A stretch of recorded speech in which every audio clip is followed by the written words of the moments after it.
Hi students, hope everyone is fine and safe. It gives me immense pleasure to welcome you all to my new video.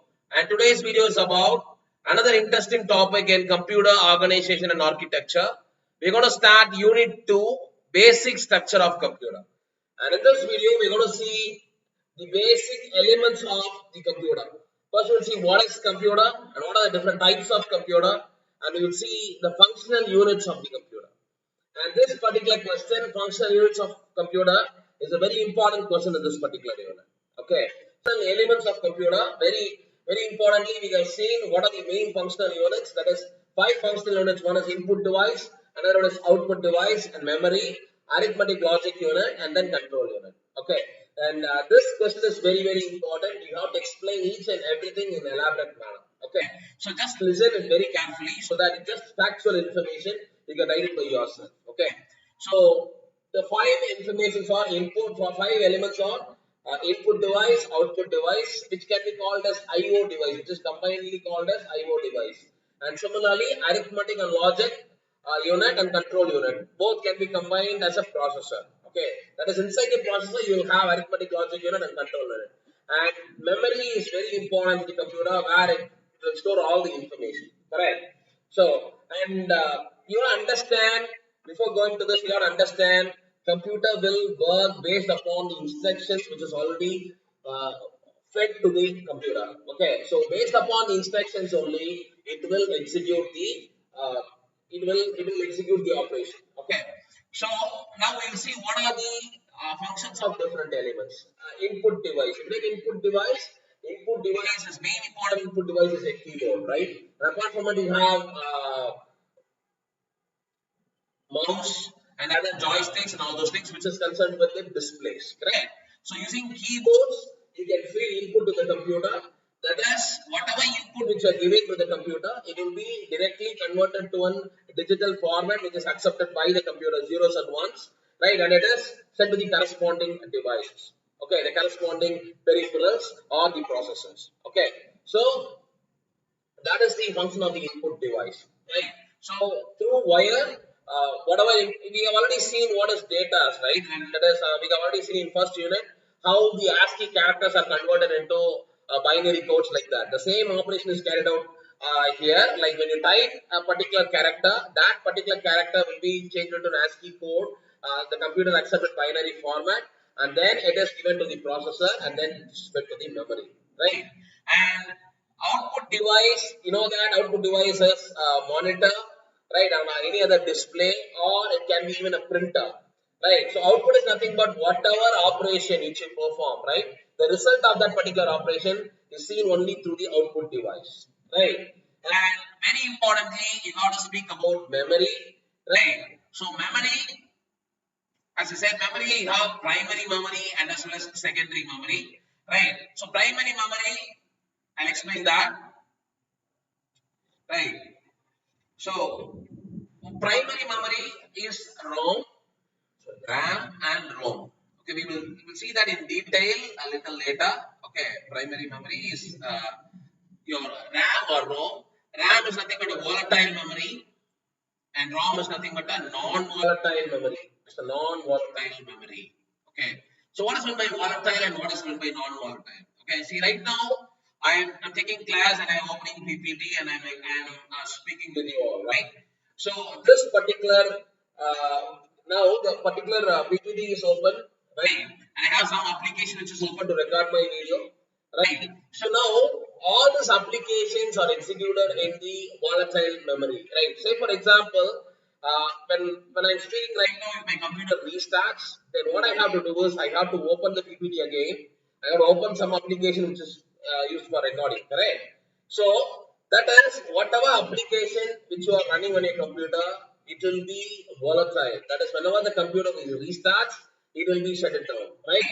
So we have to restart that again. So this type of memory is called volatile memory. So whatever application, and to be very frank, like the operating system and the application which you are using in your computer, everything will be stored in the volatile memory. Okay. And what is ROM? ROM is another primary memory, right? It is a non-volatile memory, right? And non-volatile memory, you cannot erase that particular information. Once it is fed, Even if the computer restarts, it will have that information. Okay, and very good example for that is the boot information. Whenever you restart the computer, you can see some instructions coming there, like you have to see press one, setup, and all those things. Correct. So those are boot informations, right? So these informations are fed when it is manufactured, when the computer is manufactured. Correct. So this is already fed into that memory, and that particular memory is non-volatile, and it will not be erased. Okay. So that particular memory is called as ROM. So all the instructions and the data, it will be stored in this particular memory, the primary memory of the computer. Okay, and you know what is arithmetic and logic unit? Right, arithmetic and logic unit, it performs all the arithmetic and logical operations. Okay, and the operations are carried out, is initiated by the processor, but the original operation is carried out only by the arithmetic and logic unit. Okay, and there is something called control unit. You may have a question like all the operations is performed by the arithmetic logic unit and it is stored here. Input device collects the data, output device displays the data. Then what is the purpose of control unit? Right. So control unit is the one which is the nerve center, the brain of the computer. Okay. So it is the one which controls and coordinates all the devices and all the functions. It transfers the timing signals, synchronizing signals for the perfect operation of the signal. Right. So now you got the overall idea about the functional units. Okay. And you have to explain each and every unit separately. Okay. So now overall you got to understand that the processor is the one which performs the operation, right? So that is, it will execute the instruction, right? So but in order to execute the instruction will be fed here, right? It is in the memory. So the processor, first step will be the instruction will be fetched from the memory, right? The first instruction will be fetched from the memory, and then that particular instruction is processed, right? Say for example, if this instruction one is add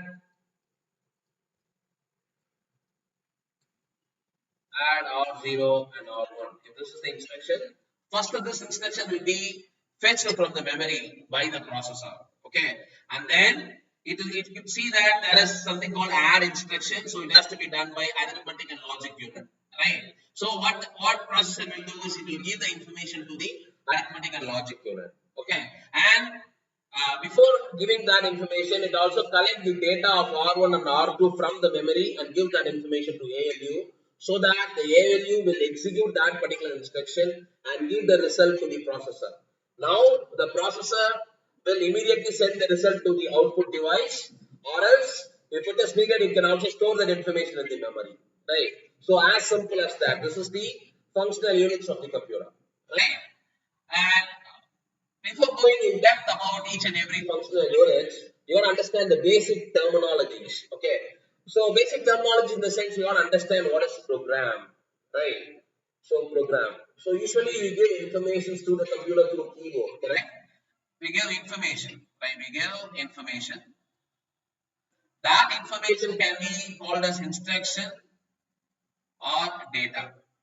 Correct. Instruction is different and data is different. So instruction is something like a command which is given to the computer. Correct.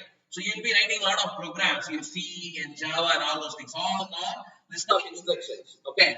And what is data? Data is something which is used as an operand. Which is used as an operand in the program. Right. For a character, numbers, that is called as data. Right. And this list of instructions is called as program. Right. Now you understand what is information, what is instruction, and what is data, and what is program. Correct? Right. So program can be of different types. We got to understand the basic difference between source program and object program. Right. So source program and object program. What is source program and what is object program? Source program is the one which is written in high level language program. That is, you people will write programs using C, Java, and all those things. Correct? So that is called a source program, right? So that is the source program, and if you execute that program, you will get the proper output. Correct? And what is object program? Sometimes if you write a high level language program, to execute that particular program, this is high level language program. To execute this particular high level language program, you will need something called a machine instructions. You will need a machine instructions. Right? Machine instructions. That it can be also called as machine level programming. Right? So in order to execute this particular program, you need a set of instructions which is called mission instructions, or it can be called as mission level program, right? Now this particular program which is executing the high level program, this is called as object program. This is called as object program, so that you can understand what is source program and what is object program. Okay, and data is nothing but which is inside the program. You have characters, numbers, and all those things. That is the data, correct? Right, and this data in computers, this data can be represented in different formats. We have seen that computer accepts only digital format 0 and 1, right? And computer accepts this this data format zeros and ones. There is a lot of representation there. That is BCD, ASCII code, signed binary. We have already seen that in first unit. You can use those informations there. Right. So data can be represented in various forms like binary coded decimal, ASCII characters, all those things. Right. And I want to explain what is input and output unit as well. Correct. So these are the basic terminologies you have to write. Okay. And if you want to explain what is input unit and output unit, right? So memory, you have to write a lot of information in the memory, right? So memory, if you say memory, you always say what is RAM and ROM, a volatile and non-volatile memory, right? So you have something called primary memory and secondary memory, right? Primary memory is RAM and ROM, right?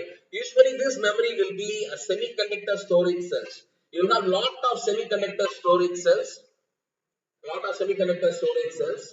and each cell will be capable of saving one particular bit.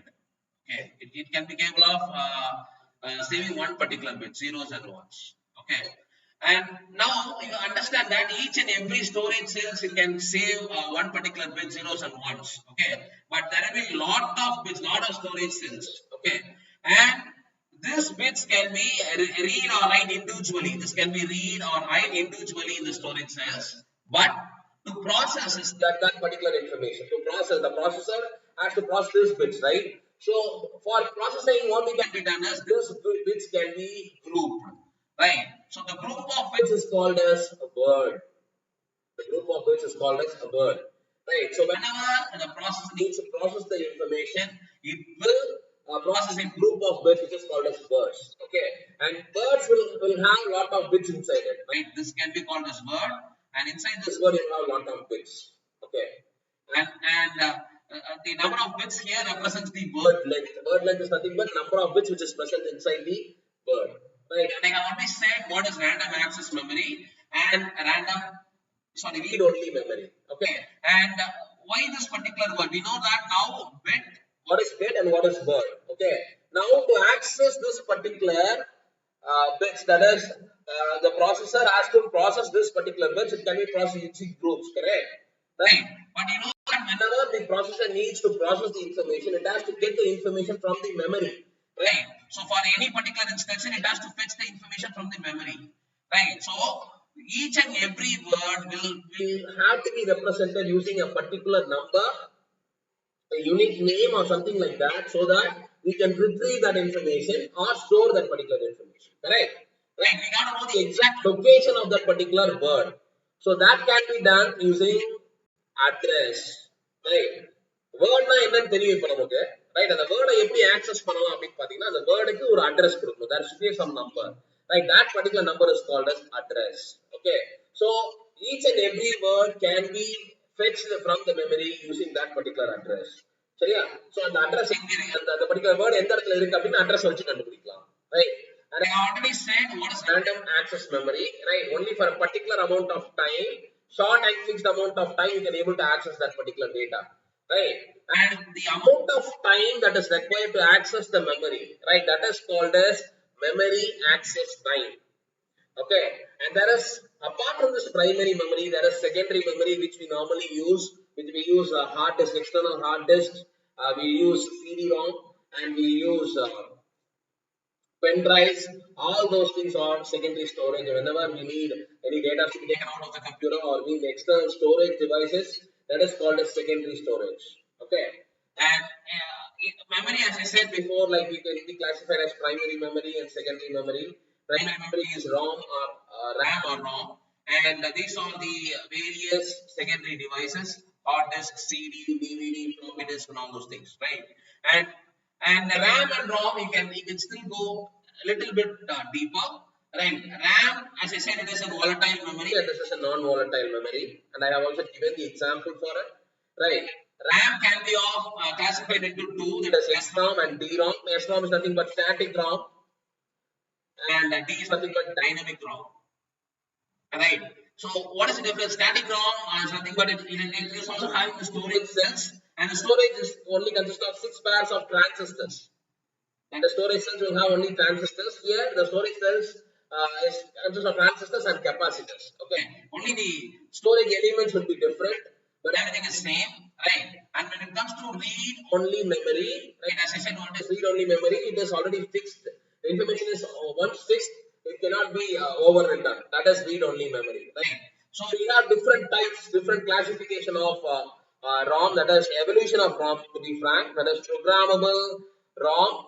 And then programmable, electrically programmable ROM, right? And then, EROM is erasable ROM, erasable programmable ROM, and EEROM is electrically erasable programmable ROM. I'll repeat it again. EROM is nothing but programmable ROM, right?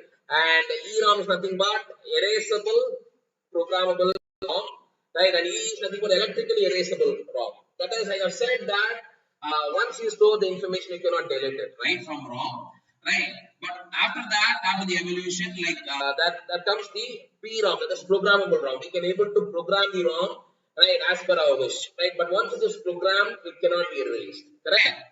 Right? And then EEPROM, as I said, EEPROM is nothing but erasable programmable ROM. That is, we can able to erase it, but in order to erase it, we have to expose this to UV light. Right. So you have to erase the program and reprogram it, but erasable can be done by exposing it to the UV light, right? And then electrically erasable program is nothing but from the name itself we can understand that you can able to erase the data, right, electrically, not by exposing to UV light, right? And there is another ROM which is called as MROM, that is masked ROM, masked read-only memory, right? When manufacturing itself, that particular memory will be masked, right? It cannot be reprogrammed. That is called as masked ROM, read-only memory. Okay. And we have seen what is input-output device, and we have seen what is memory, right? And last we have to see what is arithmetic logic unit and control unit. Okay. So I have said arithmetic logic unit performs all the arithmetic and logical operations, correct? So whenever it has to be executed, the processor, what it will do is it will fetch the data, fetch the instruction from the memory, right? And if that particular instruction needs needs ALU unit, the help of ALU unit, the processor sends that information to ALU, right? Not only it will send the instruction, it will send the data as well, right? As I said before, if we have add two registers, that is values of two registers, what it will do is it will fetch that particular instruction, and then it will fetch the information of R0 and R1, right? And it will give it to the ALU, right? And ALU will process that particular information and give it to the processor, right? And you have to understand that in processor you have a lot of registers. That is, whenever you want to store some information and whenever you want to store the results, you can use registers. There are various registers in processors. Okay, and these registers can be accessed very fast. Okay, and as I said before, control unit is the name center which gives the timing signals for various operations. Right. For example, we know that IO instructions. Right. IO instruction is given. IO instruction is the one which is given to the input-output devices. Correct. Right. So it may have some instruction that deals with that particular devices. Correct. Even though it deals only with the input-output devices, right? The signals required to process that particular instruction, right? And what time that signal has to be sent, right? And what time the operation has to be executed. Everything is taken care by the control unit, right? And this control unit will be distributed in the computer so that it will be distributed manner so that it can perform. It can send signals, synchronization signals to all the devices, all the peripherals in the computer, right? So control unit is the brain of the computer, right? It is the nerve center of the computer. which coordinates all the operations. Okay, so today what we have seen is we have seen what is computer, what are the different types of computer, right? We have seen what are the functional elements of computer, and we have seen in depth about the memory, input-output devices, and ALU, control and all those things, right? So this unit is very simple unit, and you can study very easily. Just by going through this video, you can write it by your own words. Okay. Thank you, students. Thank you, students. Thank you for watching. கண்டிப்பாக இந்த video உங்களுக்கு எல்லாருக்கும் ரொம்ப யூஸ்ஃபுல்லாக இருக்கும்னு நம்புகிறேன். Subscribe Passionate Professor and keep learning. Thank you very much.